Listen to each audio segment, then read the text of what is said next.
ఎప్పుడు కదా ధర్మాలంటే మాకు చూడకుండా పక్క పోయి మీరు ఏం చేశారు?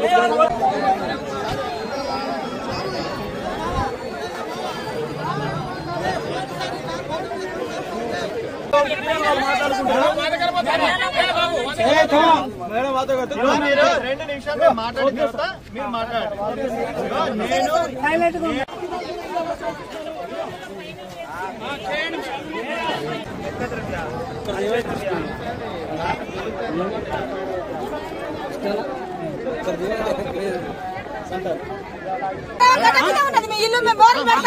మేము చెప్పకుండా సార్ కూడా సార్ ఏదో మేము బిర్చి కడుతున్నామమ్మా మేము మోర్లు పెడతామని చెప్పుకుంటూ పోయినారు. 3 సంవత్సరాలు మాకు పంట లేదు.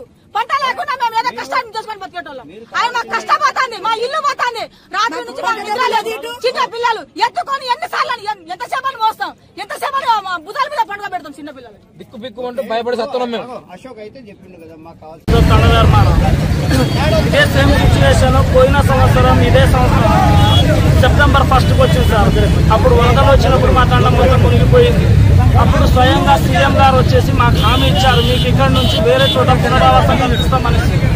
ఎమ్మెల్యే గారు వచ్చారు, సీతక్క వచ్చారు, మంత్రులు అందరూ వచ్చారు, మన ఎమ్మెల్యే గారు రామచంద్ర కూడా వచ్చారు సార్, కలెక్టర్ గారు అందరూ వచ్చారు, వచ్చి హామీలు ఇచ్చారు. ఎమ్మెల్యే గారు ఏమన్నారంటే మీకు ఇక్కడ నుంచి పునరావాసం వేరే చోట కనిపించట్లేము, ఇక్కడ మోరీలు వేస్తున్నాం, ఇక్కడ నుంచి అక్కడ స్కూల్ వరకు మోరీలు వేపిస్తున్నాం, మీకు ఎటువంటి ఇబ్బంది ఉండదని చెప్పి వెళ్ళిపోయారు. మేము కలెక్టర్ గారు కూడా పక్కా ఇల్లు వేరే చోట కల్పిస్తామని చెప్పారు. ఆ తర్వాత ఎమ్మెల్యే గారు వచ్చేసి డైరెక్ట్ గా మీకు ఇల్లులు వేరే చోటికి ట్రాన్స్ఫర్ అయ్యేది లేదు, ఇక్కడనే మోరీలు కట్టిస్తామని చెప్పేసి వెళ్ళిపోయారు. ఆ మోరీలు కూడా ఇప్పుడు సంవత్సరం అవుతుంది. సేమ్ సిచ్యువేషన్ ఇప్పుడు రిపీట్ అయింది సార్. మాకు నైట్ 8 గంటల నుంచి పొద్దున తెల్లారి 5-6 గంటల వరకు చిన్నపిల్లల్ని ఎత్తుకొనేసి రోడ్లు ఎమ్మటి తిరుగుతున్నాం, ఎప్పుడు వచ్చి ముంచుతుందా ఏరు అనేసి. ఇప్పుడు డిమాండ్ ఏంటంటే మాకు ఇక్కడ నుంచి వేరే చోటకి వెంటనే పునరావాసం కల్పించాలి సార్. మా తండ మొత్తం ఇక్కడ నుంచి వేరే చోటుకి షిఫ్ట్ చేయాలి అనేసి మేము కోరుకుంటున్నాం. సీఎం గారు ఇచ్చిన హామీలని పక్కన పెట్టేసారు. సీఎం గారు ఇప్పుడు చెప్పి సంవత్సరం దాటుతుంది, సంవత్సరం 1 నెల అవుతుంది సార్, అయినా కూడా రావట్లేదు.